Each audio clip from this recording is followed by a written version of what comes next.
La la la, ya la la la la la la la, ya la di di di di di di, ya di di di di di, ya la di di di di di, ya la la la la la la la. Ya la la la la la la la, ya la la la la la la, ya la la la la la la, ya la la la la la la, ya la la la la la la, ya la la la la la.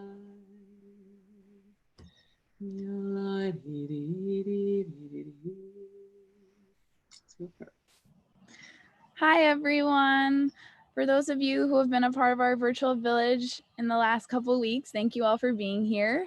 My name is Alana Unger, and I am Wilderness Torah's Community Programs Manager. And for those of you who are new to our virtual village space, wanted to welcome you all here. In a response to these uncertain times and the unfortunate cancellation of our Passover in the Desert Festival, which many of us would have been at soon, we decided to use a lot of our energy to create this virtual village space. And as a part of our mission of awakening earth-based traditions of Judaism, Wilderness Torah creates village life during our immersive land-based festivals by uplifting and encouraging individuals' gifts of the collective community. So 3 times a week in this virtual platform, you'll hear from Wilderness Torah community members such as Rabbi Sarah Leah, and other longtime stakeholders in the earth-based Jewish movement, including rabbis and priestesses and many others. Sessions are going to range in topics from Torah study, nature connection, spirituality, and embodiment practices. And just want to say big thanks for all of you being here today and being a part of our virtual village. Virtual Village is a free platform. And so if you would like to support Wilderness Torah in this effort, we welcome any and all donations, big and small. And at the end of our session, we'll put in our chat the link. And just so all of you know, this session is being recorded and is also on Facebook Live. And all of our sessions are being archived and they will be up on our website. So if you want to reference them, you're welcome to look back there.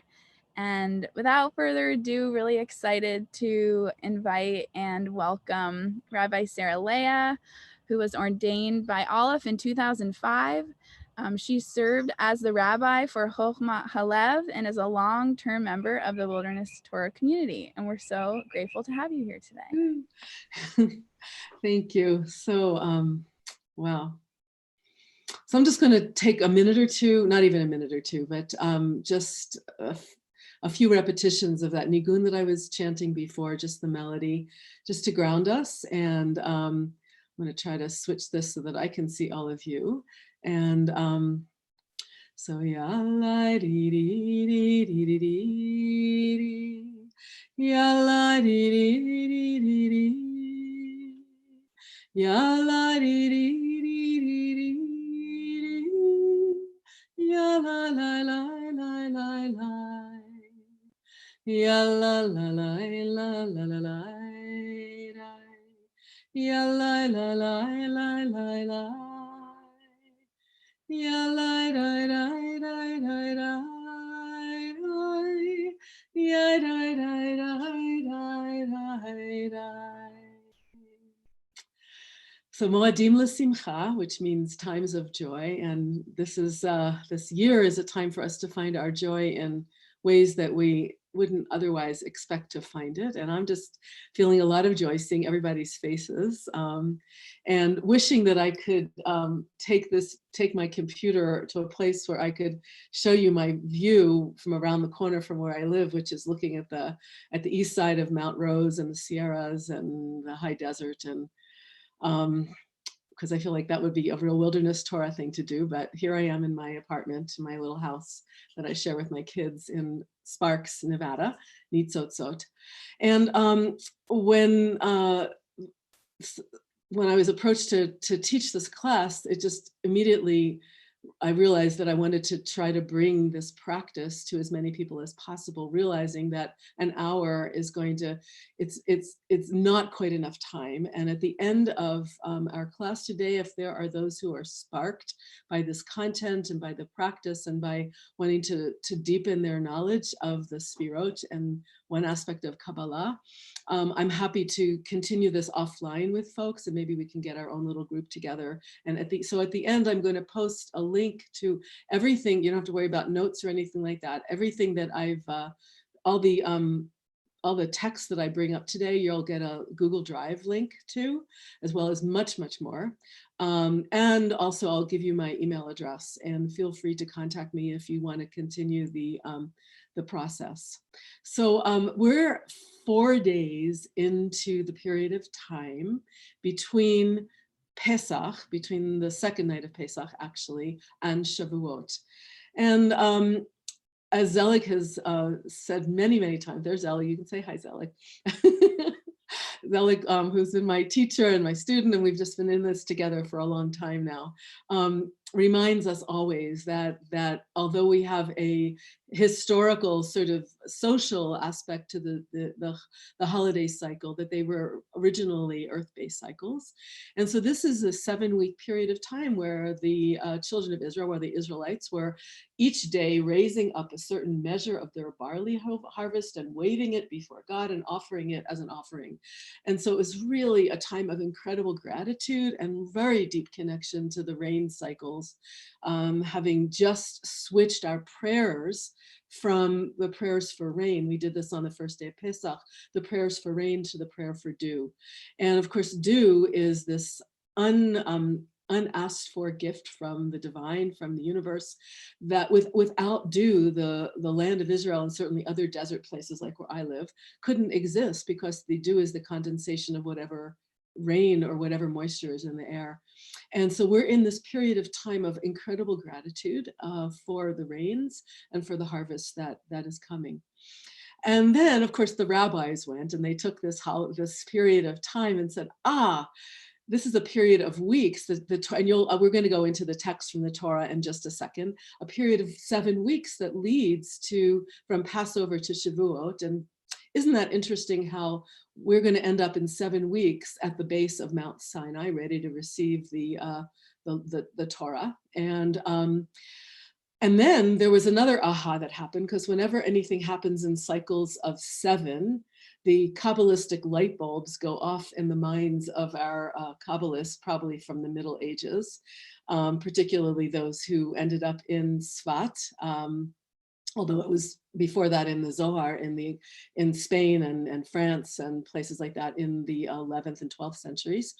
But whenever the number 7 comes up, all these light bulbs go off, and we'll go into that, why that is, and how that connects us to something called the Tree of Life. Now, I know a lot of you have been around Kabbalah and Kabbalah talk for years and years and years, and so for some of you this may be old, and for some of you new, and so I'm going to try to balance that. And please, those of you for whom this is like complete baffling gobbly talk, please do let me know, and I'm happy to deepen the learning on this separately, because it's a 7-week practice for those who take it on. And so during these the 7 weeks, and I think I'll pull up a picture for you right now. So I'm going to do a screen share, and let's see, which one should I do? Where did it go? Where did my Microsoft? There it goes. Okay, I'm going to share this picture. So can we all see? Let's get a good picture of the Sfirot. Can we see this? I don't know, but let me try to narrow my my screen share so that it'll all fit on the screen. Can we all see that now? Yeah, there's one more. Well, anyway, I'll try. I'll go down. So you may have seen this before. This is the Kabbalistic tree of life. These are all the names in Hebrew, and here are the names in English that we can see. And I'm not going to ask folks to raise your hand if you've seen this before, because I know a lot of you haven't and some of you haven't.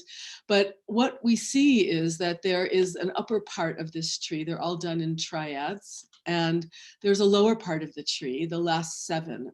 And these lower aspects of the tree, called the sphirot, are these foci. They're spheres of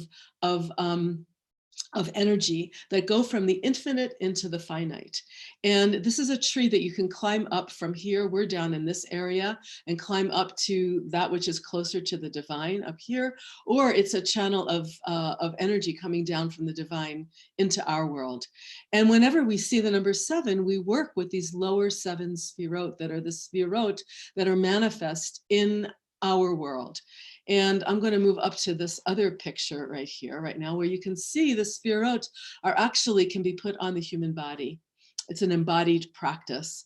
And we have Keter, which, as you can see, this is the crown, and it's even above the head. It is that channel of the infinite level, the infinite energy. Above here is the Ein Sof, which is the infinite. And that energy is channeled down into our world through these upper sphirot into these 7 lower sphirot, which are the ones that are parallel to the 7 weeks of counting the Omer. And let me go to this picture here, because it has some explanations. Again, you're going to have all of this in multiple formats to look at after the class. So we have the right arm, which is chesed, which is loving kindness. And this side of the tree of life is outflowing energy. It's boundless and it's unbounded energy. So we have this unbounded love, loving kindness on the right side. We then move to the left side, which is Gevurah, which is strength, boundaries. It's your left arm, your left shoulder. And as we'll learn in this practice, that unbounded love can just sort of flood the world. If we have, this kind of love is often compared to water. And you know that if we have water that is not contained, it will flood. And the only way for us to use water is to put it into a vessel, which is the vessel of Gevurah. And so we have this balancing thing. We go right, left, center. This is where there's a lot of boundedness, a lot of strength, a lot of power on this left side. And we meet in the middle, which is Tiferet, which is beauty or compassion. And that is the trunk of the body or the heart. We then move again to the next sphira, which is the next outward moving sphira, the unbounded sphira of Netzach, which to me, Netzach means eternity. It also means getting the job done, pushing through. And so many of us spend our lives in the way of just pushing through and getting things done without really stopping to see what the results of our actions are.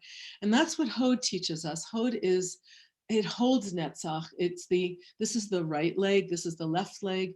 Hod holds Netzach in such a way that we can harvest the fruits of our getting it done in the world. Hod is the energy of stopping to look at each petal of the flower and notice each stamen, each vein along the flower. And I don't know, I'm sure in Berkeley, lots of things are blooming now, but we're very excited here just to have cherry trees blooming a little bit. The desert is not quite in bloom here. And again, this is balanced in the center, in this place of creativity or foundation called Yesod. Yesod is also the divine phallus. It's the female reproductive organs also. Malchut is a place of sovereignty. It's also on this central column. Malchut means kingship. It means regalness and dignity. It's the place of Shekhinah, of the divine feminine. This one says it's a place where you stand. And Malchut is where all the energy pours out into our world. If you want to know where this is where the final hay of the divine name resides. This is where the Vav of the divine name resides, these 6 sfirot, which are 6, which equals Vav. And up here is where the where Bina is. It's above, it's out of this world. So I know that was a very, very quick introduction to the Sfirot. And if we look at the tree of life, we see how the tree of life is, it's a step down. It's a path, again, from the question that the mystics always ask is, how do you get from, well, we know that God or the divine or the mystery is infinite and has no form, but how do you get to this physical being that we are? And so the mystical path of the tree of life enables us to have a step down. It's sort of like a transformer tree of energies that are brought down. And the names of the Sfirot are important for communication, but really they're just names. They're names that come from a verse in the Book of Chronicles, which that we chant at the end of the Torah service, which is Gedula v'Hagvura v'Tiferet v'Netzach v'Hahod. That's where they took the names, but the names, it's really just names for energies. And what we do during the period of counting the Omer is each week of the Omer lives in one of those lower 7 Sfirot. And each day of the week is a different shade of one of those Sfirot. So I'm going to share another picture for you to give you some ideas of what this might look like. And then we're going to look a little bit at the, this is an old book that comes from the 80s of Rabbi Gershom and Yonasan Gershom. And I want to look at this picture in particular. Can you all, hopefully you can all see this. Again, here's the upper Sfirot that we're not going to talk about so much today because we're talking about the embodied Sfirot. But you can see how within each sphere, there's also the other 7. Within each sphere, there are all 7 Sfirot. And so if this is the week where we're focusing on our loving kindness, within that sphere are all the other Sfirot. And within each of these are all the others, and within these are all the others. So this becomes an infinite chain down of divine energy into our own lives. And counting the Omer then becomes a way of being able to connect into the tree of life and to spend a week, 7 weeks, really deepening our understanding and knowledge of these of this divine tree of life and bringing it into our lives, so that by the time we get to Shavuot, we have walked through all of those aspects of ourselves. We've walked through the aspect of ourselves that have to do with our loving nature. We've walked through the aspects of the aspects of ourselves that have to do with our more bounded or harsh or judgmental, I guess that's really the word I was looking for, nature, which works in Gevurah. And we've also managed to spend a week in Tiferet, which is balancing those energies and really living in this place of compassion, which is not too much love and not too much judgment, but this true place of truth, or emet. And after a week there, we then spend a week living with our personal paths of how we are in the world and how we push through and get things done. And then we spend a week in, that's Netzach, we spend a week in Hod, which is much more of a quiet and detail-oriented week. And when we move to Yesod, because we need the balance of those two in order to really be fully present in the world, that's where we are. And then finally, the world of Malchut, or dignity, or Shekhinah, before we get ready to be ready to receive the Torah on Shavuot. And so this is I've given you, this book particularly comes from the 80s. It's not out of print now. I've been unable to find it. And right before I moved from Berkeley a year and a half ago, I decided to get rid of all my papers. And so I scanned this whole thing in a series of 7 files, which I'll give you afterwards. Again, realizing that I wish there was a way for us to pay him back, but there's none that I'm aware of. And but his meditations and his diagrams are really amazing. So let's read together this quote from Rebbe Nachman. And this is the essence of what we're doing. Each day of the Omer period is associated with a different aspect of the Sfirot. And on that day, everything which everyone in the whole world is talking about, we can extend this to feeling and acting out, is an expression of that special aspect with that day, that with which that day is associated.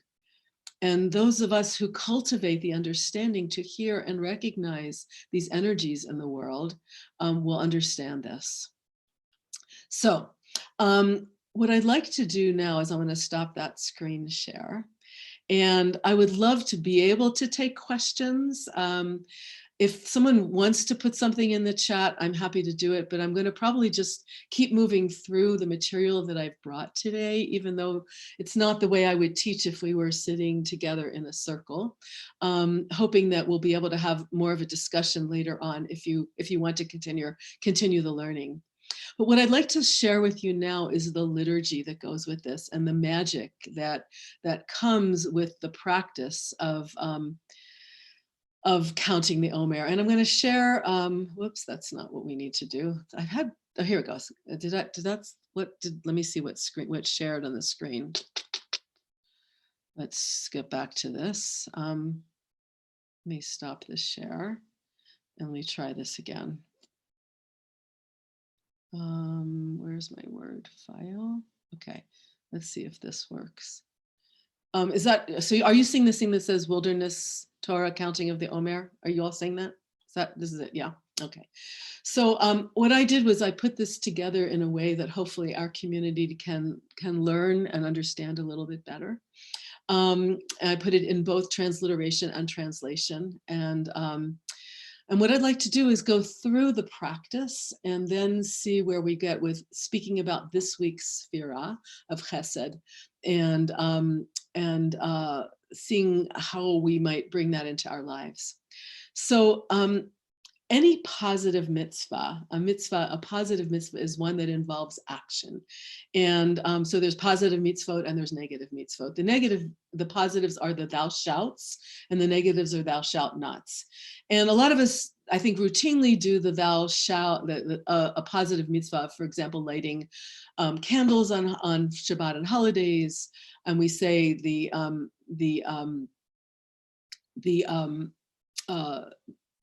blessing, Asher kitshanu b'mitzvotav, the one who God asked us to sanctify ourselves through doing these positive actions. And the negative commandments are, of course, things like not doing things, like not working on Shabbat. Before we do any intentional mitzvah, an intentional act, what we need to channel is those aspects of the sphirot that are out of this, that are beyond our bodies. We need to channel the will to do them. And we do that by setting an intention. And the classic intention that we set for doing Sfirat HaOmer or for other positive mitzvot is to unify all of the disparate forces in the world. And that's symbolized in Kabbalah talk by these words, L'shem yichud kuchabricha ushchinte, for the sake of the unification of the Holy One of Blessing, which is the divine masculine. And note, that's not the divine male, but it's the divine masculine forces in the world. And I'll speak about that in a minute. And the divine feminine. And for the sake of the unification of those energies in awe and in love, in reverence and in love, we unify the divine name of Yud and He and Vav and He, which is one of the divine names that we find in the Torah, in a complete union for the sake of those who are all on the path of striving with God. Yisrael means to strive with God or to have a yashar, a straight path to God. Personally, I don't think that's only for people who are identified as Jews, but a lot of us are and a lot of us aren't, but it's for those who are on the path with us. And so Kabbalah uses a lot of sexual metaphors. And I know we're trying to move out of that, and I'm really, really waiting for the knowledge and the inspiration from a more queer Kabbalah, which I haven't really learned a lot yet. And I'm probably not going to be the one, I'll be the one who learns that from other folks as opposed to intuit it from my own existence. But this Kabbalah is somewhat gendered. It's very gendered, not somewhat gendered. And the divine masculine is the outflowing. It's if you think of excuse me for being graphic, I've spent 36 years as a gynecologist, so I'm a little graphic at times. It's the penis vagina model, that the penis is the outflow track and the vagina is the receptive model. So we're not really talking about gendered bodies, but we're talking about energies. So there's that energy that pushes outward, and there's that energy that receives.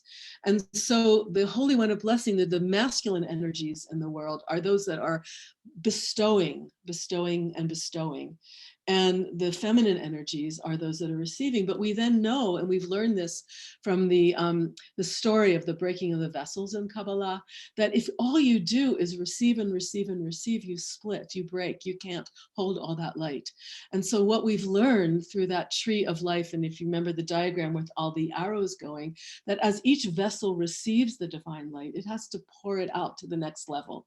So each vessel, each of us, becomes both the masculine and the feminine energy, the energy of bestowing and giving, as well as the energy of receiving. And according to one of the teachers that I love so much, the Netivot Shalom, the entire universe is based on this giving and receiving. That if the giving and receiving stop ever, then there's no foundation to our world. So what we receive, we must give, and what we give and what we receive, and who knows where it starts and where it stops. So that's what this kavanah is about, for the sake of the unification of the Holy One of Blessing, the bestower, and the Shekhinah and the receiver, the masculine and feminine energies. And so we say that that is the sake, and this also stands in for all of the opposite energies in the discursive mind, whether it's light and dark or good and bad, that all of those opposites are brought together through the intention of this practice. So it can become a very, very powerful practice if we take that intention seriously. And then we say, here I am, hineni muchana umuzumenet, or in the masculine form. Again, Hebrew is a gendered language, and I know there are folks who are working on how to make this a less gendered net language. Some people would say, hineni, use the infinite you, we are ready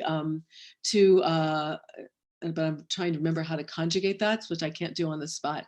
So here we are ready to fulfill this mitzvah of counting the Omer. And this mitzvah comes directly from the Torah.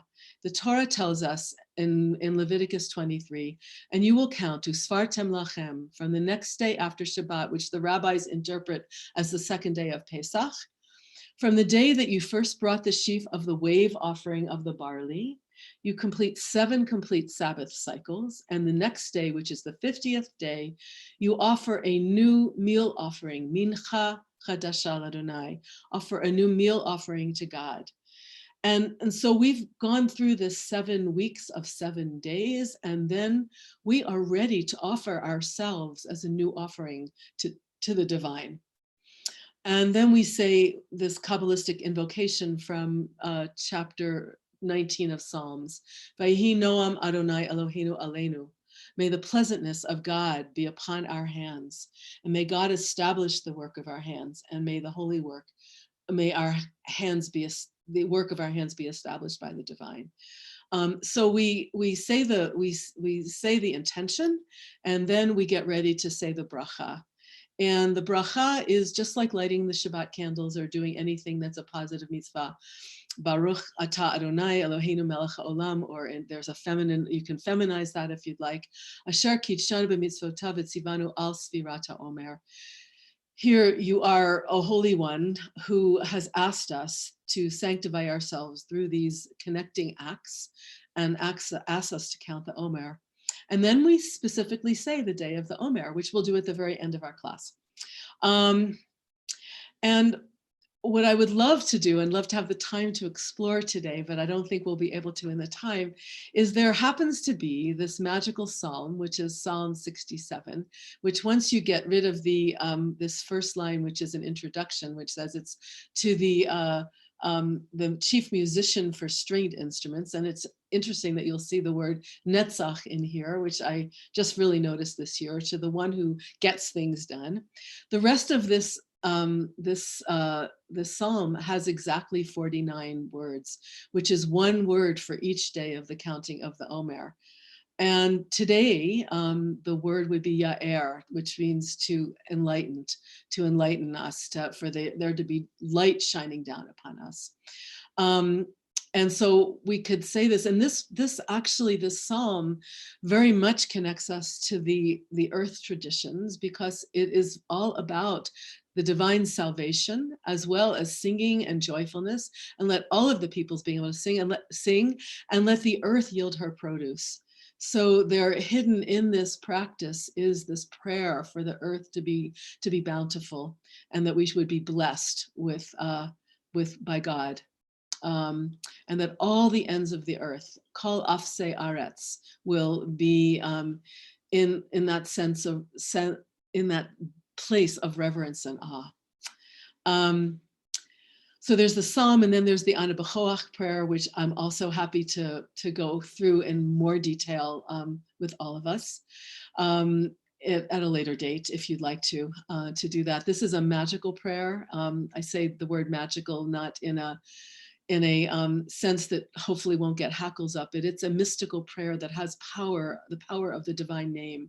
It's a prayer that comes from it's the 42 letter, each of the first letters of each word make up the 42 lettered name of God, which is derived from the book of creation. So it's a prayer that enables us to actually change reality. And then what I did want to spend the most time on right now is this last paragraph of the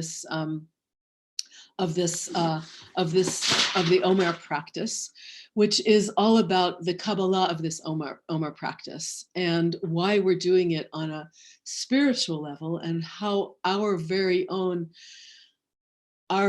personal practices can bring us as channels of divine bounty into this world. And it also teaches us how our own, well, you'll see the words that they use, but how our own imperfections affects the divine flow into this world.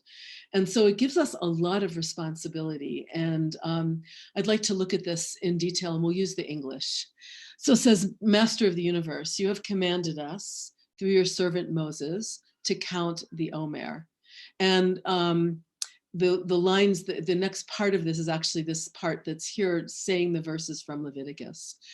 And the question is, why are we doing this? And why would we have this practice for 7 full weeks of 7 days to look at each of the sfirot as they relate to our lives? And we do that in order, kedei l'tarenu, in order to purify us from all the negativity and from all of that which disconnects us from our souls. I don't know about anybody else, but it seems like my life, as much as I'd like it to be fully intentional and fully I guess intentional is really the word, that I would walk through each day, and with each interaction and each word that I say and each email that I send, to really be clear in exactly what I want to say and how I want to act. But that doesn't always happen. And so I know that as I walk through my life, I do collect these little sticky pieces of negativity and disconnection. And what the counting of the Omer enables us to do is, by going through the 49 days, is looking really carefully at ourselves and saying, okay, where am I? If this is the week of chesed, or of loving kindness, where am I in my loving kindness practice? How am I putting forth loving kindness into the world? And I'll after I go through this prayer, then we'll look at this week specifically in a little more detail. And so we do this counting of the Omer in order to purify ourselves from the negativity and that which disconnects us from holiness. We ask that through this, may our souls be cleansed from all of this negativity. And therefore, we say, Adonai, and God of our divinity, divinity of our parents, of our ancestors, of the ancestors of our own tradition, the ancestors of the place that we live in. May it be your will that through the merit of this practice, should be schut sfirat haomer, shesafarti hayom, that the merit of this practice, which I counted today, may any blemish that I have caused in the sphere, in the sphera, may it be purified and sanctified with holiness that comes from above. It's the up-down metaphor, but nevertheless, I think it's useful. That, may we receive help in cleansing all of the channels and scrubbing clean all of our personal channels. And may we then allow ourselves to be channels of abundant bounty flowing through all of the worlds of doing, the worlds of emotion, the worlds of thinking, the worlds of spirit. May all of those worlds, all the directions, be cleansed from all the blemishes that we, through our unintentional living, have brought to these worlds. May all levels of our soul, the nefesh soul, the soul that's closest to our body, and the ruach soul, which is our breath, which is our emotional soul, and our neshama, which is another aspect of the breath, which connects us to our thoughts. May they be cleansed of all dross and blemish, so that we may actually receive that divine sanctification from above. And then we say, Amen, Selah. So I think for me, and I know that I'm going to see everybody here for a minute and look at all the faces. The practice of counting the Omer raises the ante of my practice, so that it allows me to have this intentional plan to how am I going to get from that place of leaving the narrowness of Egypt, the place of constriction, the place of enslavement, to be able to be ready miraculously in just 7 weeks to receive my own revelation. And that's what this is all about. So, okay, so what I'd like to do is I'm gonna I think I'll leave off the screen share, but feel free, if you want me to screen share the picture of this Sfirot again, please let me know and I will do it. I just want to find one other of the views of the Sfirot here that I will share with you. Let me just find that.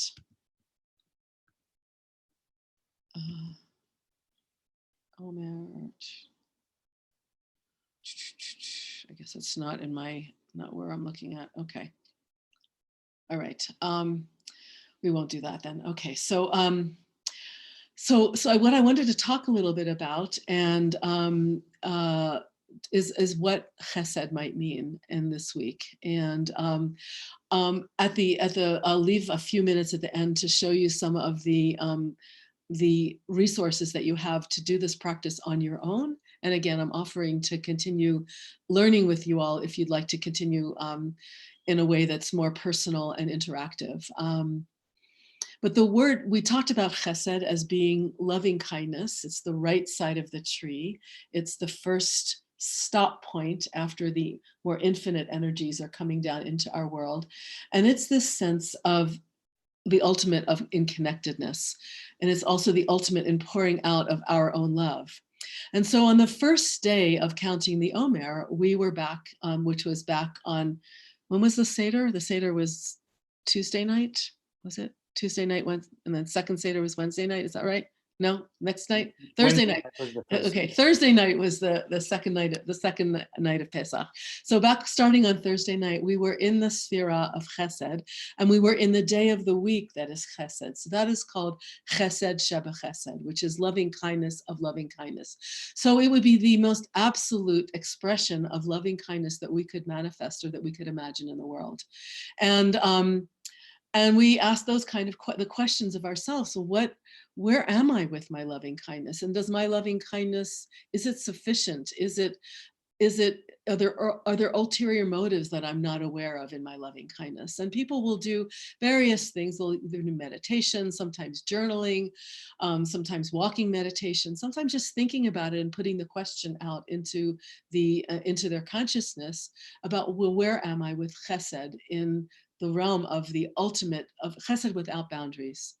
And the next day we are now moving to the next level of the counting, which would be Gevura Shebechesed, which I think I will put the Sfirot up just so that those of you who are not used to looking at them can see the words. See, there we go. Okay. So the next is Gevura in Chesed. So where is the strength or the boundaries that I need within my love in order to really manifest my love? Those who are in relationship or ever have been in relationship may know that this can be a real challenge, that sometimes our love can overwhelm our partners or our friends or our puppies or ourselves. And I think about that a lot now for myself, that sometimes being too loving toward myself is not the way to go, that I need to have a little bit of strength and a little bit of power, a little bit of boundedness in my love. And that's what I would meditate on. And the interesting piece comes for next week when we're in the week of Gevura, and we have the opposite. We have Chesed Sheba Gevura. We have the loving kindness within the day of boundaries. And you can ask yourself, well, what is the difference between having Gevura within Chesed or Chesed within Gevura? Are they the same? Are they not the same? And how would that relate to me as a person?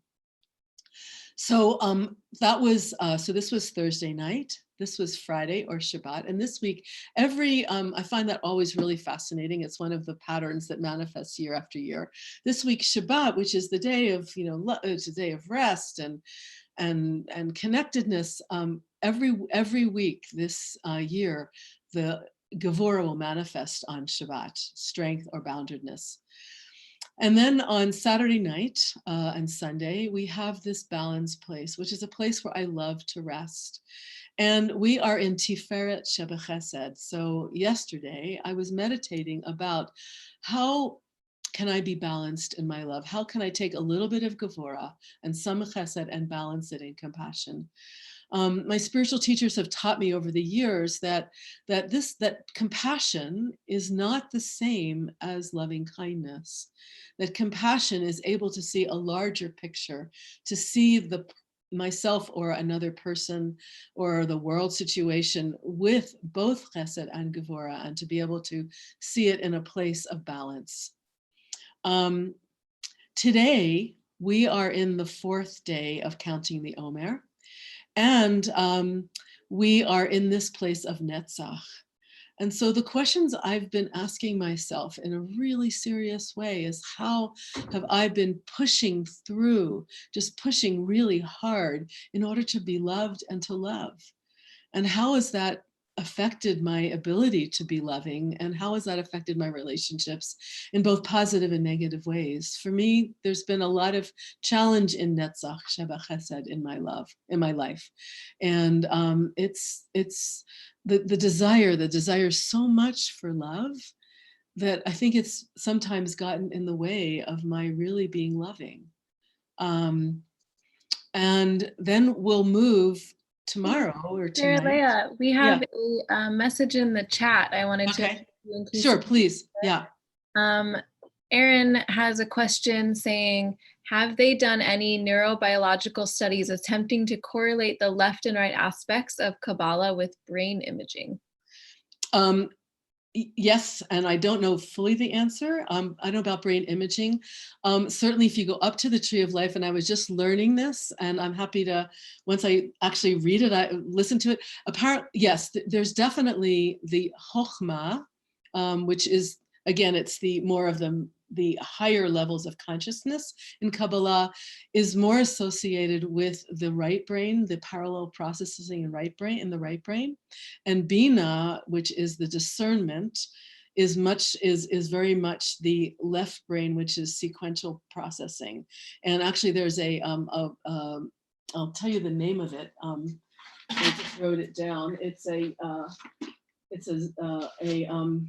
Oh gosh, I'll get it for you right afterwards so I don't get distracted. It's a TED talk of a neuroscientist who had a stroke, and she lost her left brain functioning and found herself completely in her right brain, and she knew what was going on. So yes, I think there are studies, at least as far as that goes, as far as right brain and left brain, and I'm not sure about the others, and because I'm not that's not an area that I'm really expert in. Are there other questions before I go on, or Alana, we're good? Because I want to finish, we don't have that much longer. So I want to be able to go through at least this week, and so that you can get a little hint of how to do it. I want to go through some resources for those who are interested in continuing the practice, either by themselves or in community, or so my question that will come up tonight, my question that will come up tonight is, when it's Hod Shebechesed, is how do I really stop and notice the flavors of love in my life, the details of love? How do I, how can I improve that? Or maybe spending a day just noticing the various shades of life, of love in my life, and how I may want to bring that into my existence in a better way. I'm trying to see how I can track. I'm not gonna, let me just get through this and then I'll track the chat a little bit better. Yesod is the foundation. It is the amalgamation of all of these back into balance. And so Yesod would be the balance between being too persistent, too pushy, and not pushy enough, or not nuanced enough. I guess Hod might be a wonderful way of using the word nuance in Hod. I think I like that. I don't think I've used that before.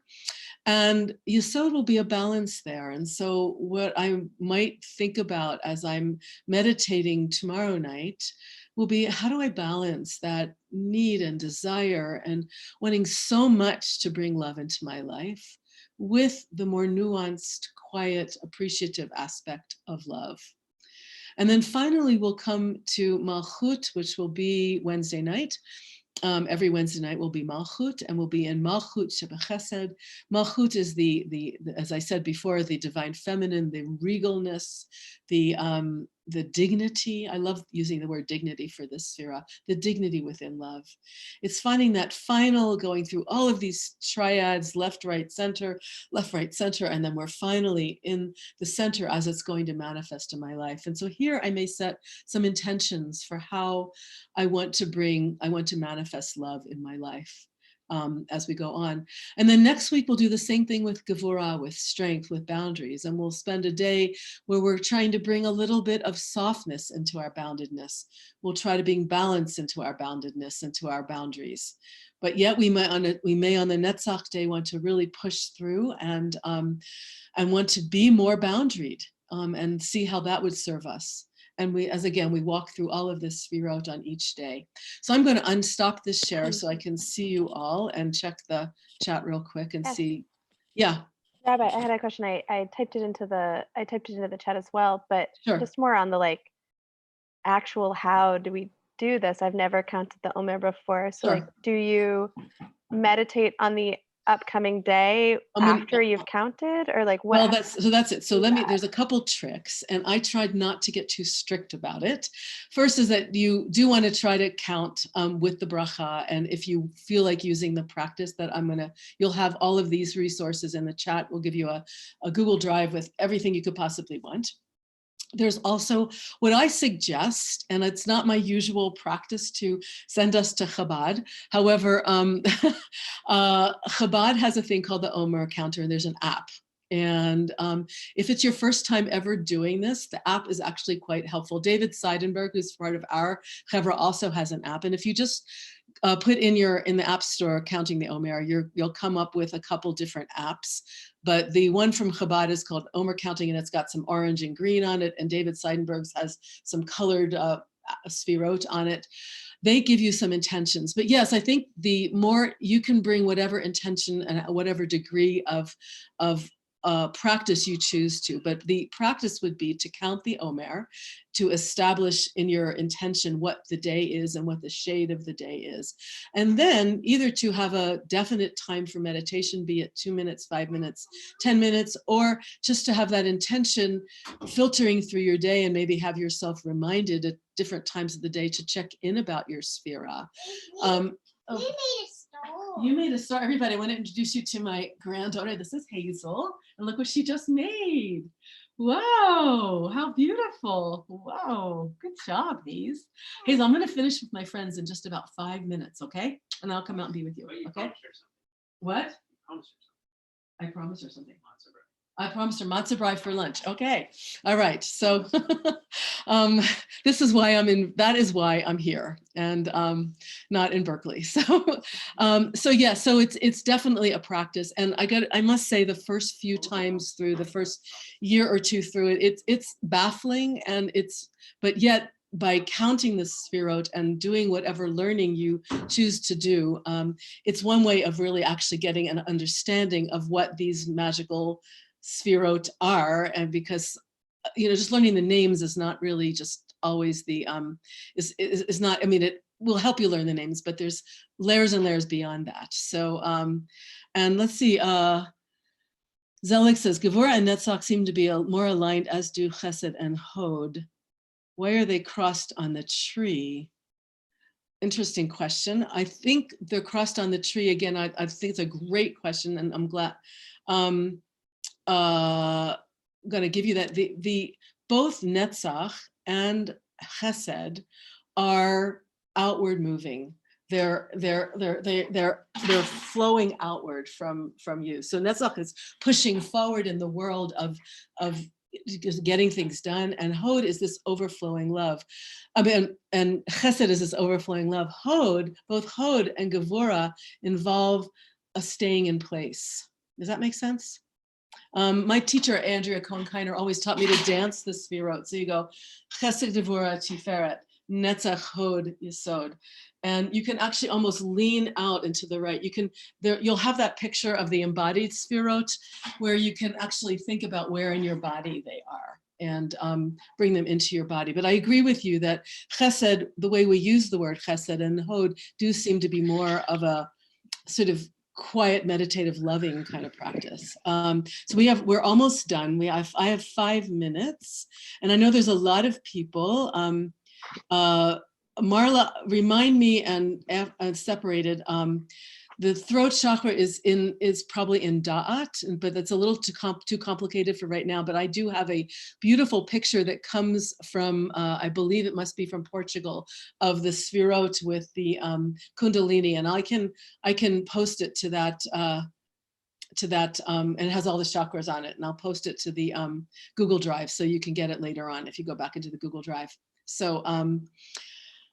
Okay, so what I wanted to go through with you is just the resources that I brought to you, because I know that some of you are going, yeah, I'm ready. I know this, and I have all these deep questions to ask, and others are going, oh my gosh, what is she talking about? And I'm fully aware of that. So I'm going to definitely, Alana, you can share that Google Drive link now, and then I'll share my my email with everybody. And what I'd like to share, if I can get to the screen share thing, is this, if it came through, let me see. Yeah, okay, let's see if this shares. No, let me see where my share is. It's really confusing to be on a computer. I still haven't figured this quite out. Are you seeing a thing with a bunch of, what I'm looking for is for you to see a thing that has, no, you're still seeing the sphirot on this, right? Okay, let me stop. So I'm seeing the art scroll, Sidur. You have an outline. Oh, you are seeing that? Okay, let me share that again. That's what I want you to see. Okay, so other sources for learning here are, you'll have a copy in your paper, a scan of the counting of the Omer from the Art Scroll Sidur. Again, it's not typically a very progressive Sidur, either in its translation, but there are good notes, and it has a full Omer practice. And you have the link to the Chabad, the Chabad app, which I think is, and it's also on their website. I think it's actually really helpful. They give you hints of kavanot that you can have for each day of counting the Omer. And as I said, I would be really happy to meet with other folks and to set up some other times to do Omer counting, especially since we're not together in the desert. And I miss you all so much. And I'd love to stay connected on a more personal level. And one of the things that you can also do is to find an Omer buddy, someone who you're close with. And it's sort of, you may be aware of the word in Judaism called musar. Musar is a practice where you're cultivating your soul traits. And counting the Omer is one way of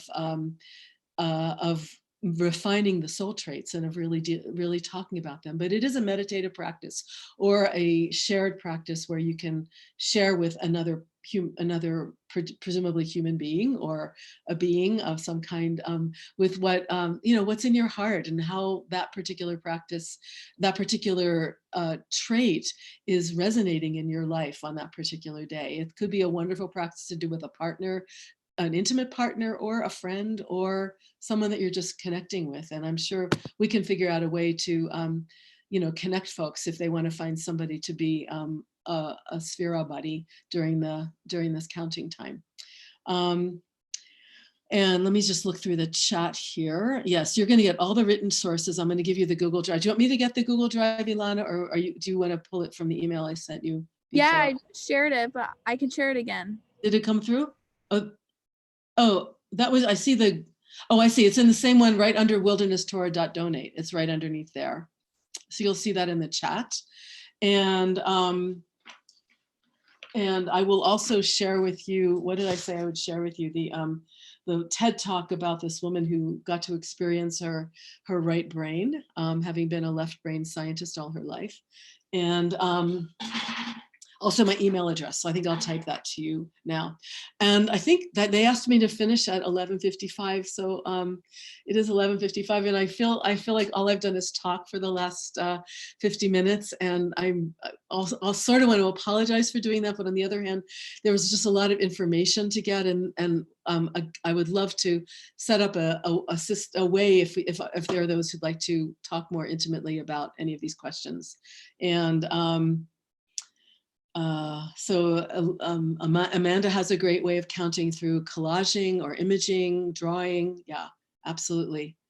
And so I'm going to give you Rabbi saraleah@gmail.com. Just connect with me privately. I'll be happy. And if for some reason I missed your email, reply, send it to me again. I think did I send it to everybody? No, I think I sent it to Alana privately. Hold on. I got to figure out how to. Alana, would you send my email address to everybody for me? Ben has already shared the link to the TED Talk. Oh, he found it already? Yay, Ben. Thank you. And I think Malka wants to speak now, right, Malka? Yeah, I'm just going to do a quick little outro announcement, and then we might have a couple minutes, we'll see, for some last questions and goodbyes. Hi, everyone. My name is Malka. I'm the Logistics and Community Programs Manager at Wilderness Torah. I just want to say a big thank you for everyone for coming and being in virtual community with us. All of our sessions are being recorded unless otherwise noted, and they will be posted on our website after each of our live streams. Our upcoming sessions this week, our offices are closed on Wednesday, so our next session will be on Friday, the same time, 11 a.m. to 12 p.m. Pacific time.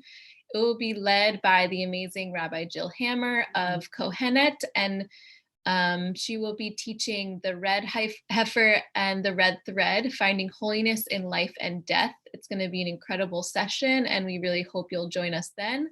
Stay tuned for our newsletter every Thursday that states our upcoming village programming. As well, you can check out our Facebook or Instagram for more updates. And Alana's going to insert a link to our website, as well as our donation page if you feel called to support us in a deeper way. Excuse me. Thank you so much to Rabbi Sarah Leah. Really beautiful teachings, and we are so honored to be here with you. And I think we have about 3 minutes left for any closing questions or comments from all and Sarah Leah. And many just unmute yourself if you'd like to ask a question, and we'll go like that. So actually what I really wanted is we should actually count the Omer. So for those of you, some of you may have counted it and some of you may not have. So let me pull that up real quick and then we can count the Omer together, and then we'll go with questions. I think I may have, now there we go. Okay, see if I get this. Okay, so so there is a tradition to stand while you count the Omer. So I will stand, and so this is how I do it, and we'll see how it goes. So l'shem yichud kucha b'richu shchinte b'chilu richimu liyached